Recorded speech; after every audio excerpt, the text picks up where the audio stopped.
All right. Well, Austin, thank you so much for joining me today. Happy Friday. Glad to see that you were able to make the interview. So, just as we kind of start this interview, would you mind diving in a little bit about just your professional background, and then just talk a little bit as well about your academic experience and your background and kind of what led you to come to Pepperdine?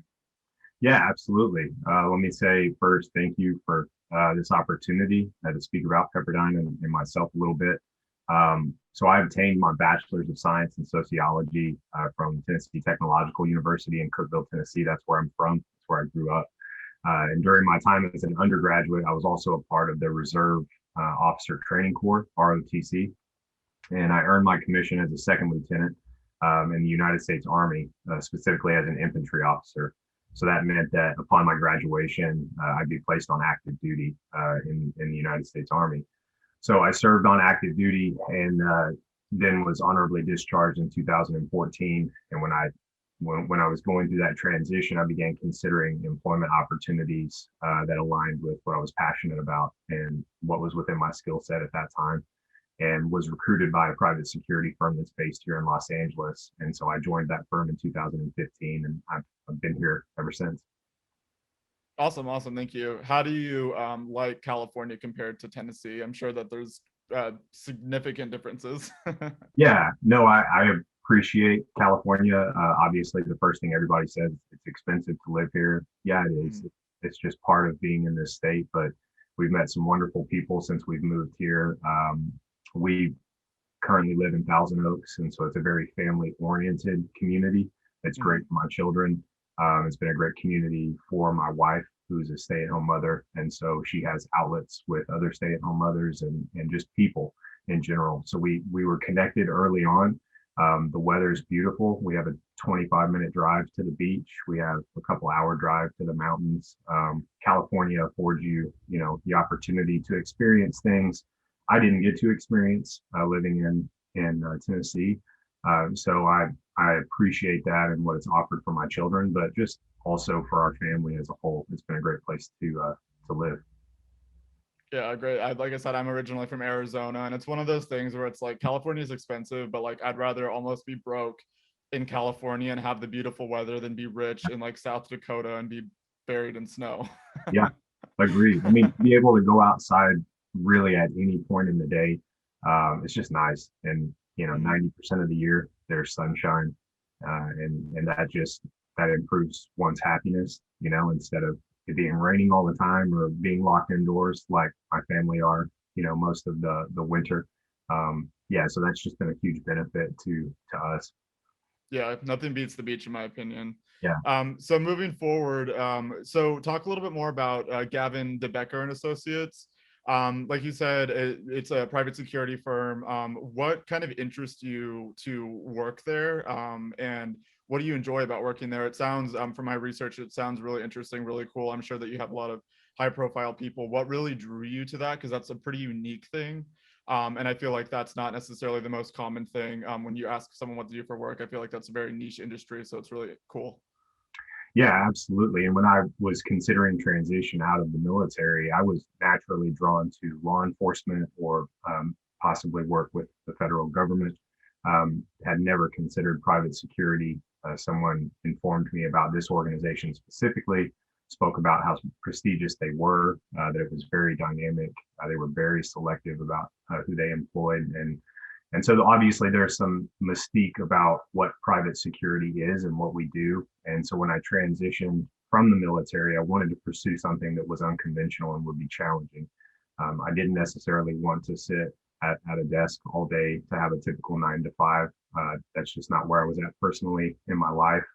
But ultimately, Gavin DeBecker and Associates promoted themselves as being a merit-based organization. That really appealed to me. They take pride in recognizing their associates for the job that they're doing and affording them career opportunities based on their performance. Whereas maybe in the federal government, it's more bureaucratic or based on tenure or seniority. And I didn't necessarily want that. I knew myself, I knew my work ethic, and I like to work hard. And to know that I would be rewarded for that and be recognized with opportunity, that appealed. Um, and just the organization itself, in the 6 years that I've been here, I most enjoy our people from the top down. Our executives, our associates are some of the most driven and talented individuals I have ever met. Um, and we foster a culture of collaboration, teamwork, innovation, inclusion. And that just allows our associates to operate at the highest level. Those are the types of people I wanted to be around, and to provide a service that was unmatched in comparison to others.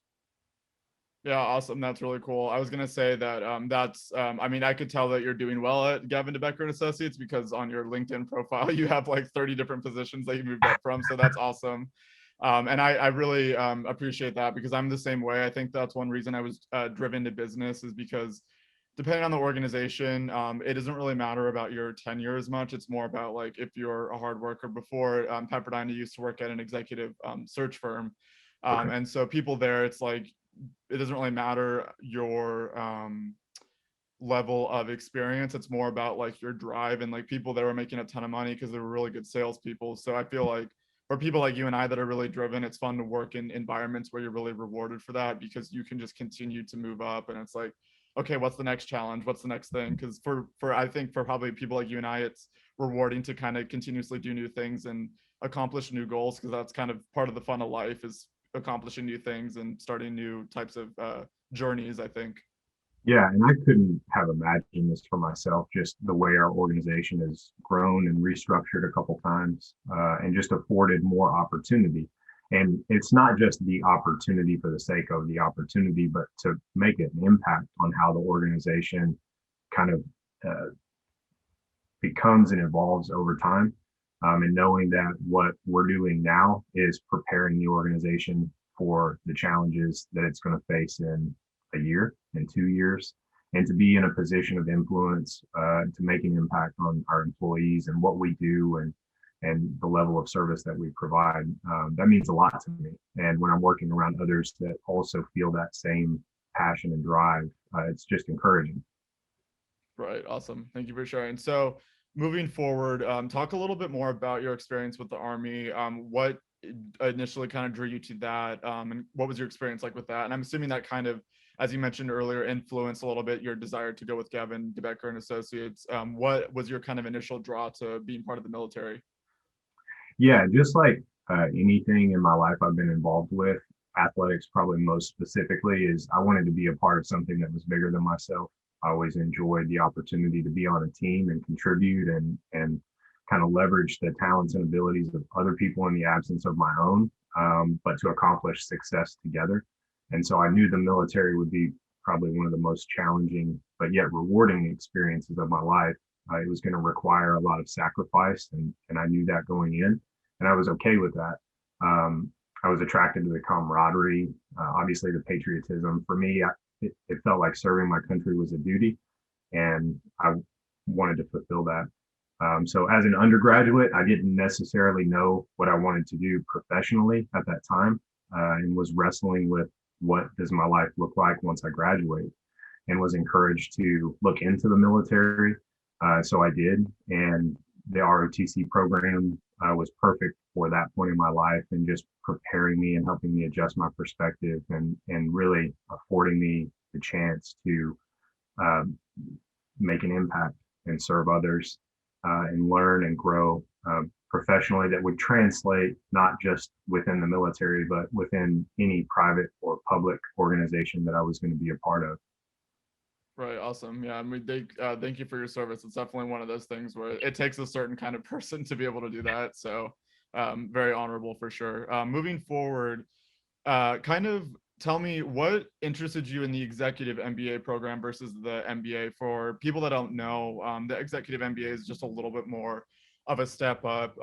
It's not as entry level, I guess you could say. It's more for more tenured professionals, and they have more experience. What interested you in the executive MBA versus the traditional?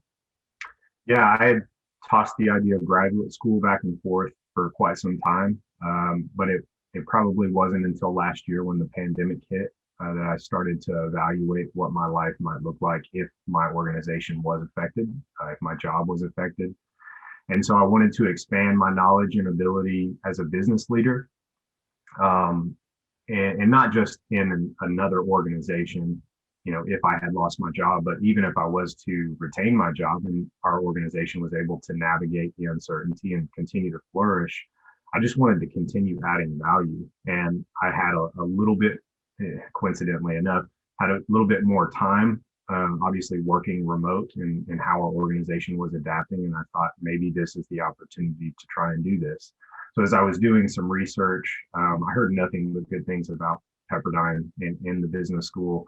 And I knew, given my current role within my organization, that the executive route was probably the most reasonable, given the way the program was structured. I was attracted to the idea of kind of learning in a small cohort, meeting every 2 to 3 weeks. That was conducive with my personal and professional life, as opposed to being a full-time student. And then I liked the idea, most of all, of learning alongside other working professionals, hearing their perspectives, how they're solving problems, collaborating in a way that would really refine my personal and professional competencies, whether at Gavin Becker and Associates or elsewhere, or just in at this point in my life. Awesome, awesome. And kind of building off that a little bit, do you feel do you enjoy the working, or not working necessarily, but the learning remote environment more? Or do you, like, for me personally, like I said, I'm always kind of a like a hybrid person. I love working from home, but I think that maybe once or twice a week in the office would be great, just to, talk to people physically. Do you enjoy the learning remote, or do you kind of prefer a hybrid, or would you prefer to be fully in person? Yeah, I would prefer to be fully in person. I think it's just the way I learn best. And I did want to be able to engage with people in person. But Pepperdine's done a wonderful job adapting to just the circumstances, right? This is totally out of their control. And their ability to kind of redirect the program structure, because if I recall, the program or the class I'm in was I think we were the second to go virtual. And so this was still new to the faculty. Obviously new to the students, was not something we anticipated, but I, I didn't feel like, there were any hiccups with the way we were learning, the way the material was being delivered, the way we were collaborating and working on projects. And the remote capability, it does have a lot of benefits. And so I think it just is what it is at this point in time. I certainly hope that we get to meet in person soon. But even if we don't, Pepperdine's continued to make this, a wonderful experience. Good. I'm glad to hear that. Yeah, I feel like it's one of those things where it's like behind the scenes, everyone's like panicking, but like from the from the front, and that's not even just for Pepperdine. I'm really passionate about business all around. So I do a lot of reading, and I feel like a lot of companies behind the scenes were like trying to figure out, like, keep your your poker face on, but behind the scenes, Yeah, people are running around like crazy trying to figure out what to do because no one knew. yeah, and they've certainly done that. I mean, I would have no idea if the world was burning behind closed doors at Pepperdine, because the professors, again, have just done a wonderful job presenting the material, engaging the students, and really just fostering a community of learning. Yeah, and that's great to hear. I was gonna say that for some organizations, not really in the academia space, but more, I think, like, Facebook and Twitter and places like that, they kind of were already relatively remote in Silicon Valley and places like that. So for them, they're like, it's easy. But places that were, fully stationed in person, I think it was a little bit more of a transition. Yeah, absolutely. And for your job, I'm assuming that was interesting, considering probably what a lot of what you guys do is more physical. Yeah, it is. And I think it was a new platform for the way we engage with our clients, the way we engage with our employees. And again, it's all out of our control, and we're doing it out of the best interest of everyone's health. And ultimately, just trying to do what we can to get us back to being in person again, because, like you said, that's what we thrive on as an organization. So, we've adapted, we've overcome, and I think because of that, we've continued to navigate through the uncertainty. The organization really hasn't lost a step. We've been able to retain all of our employees during this time.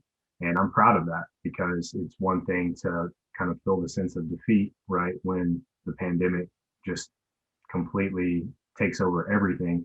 But when you're able to just start thinking and collaborating and re-navigating and just getting creative, those are the organizations and individuals that continue to flourish and succeed.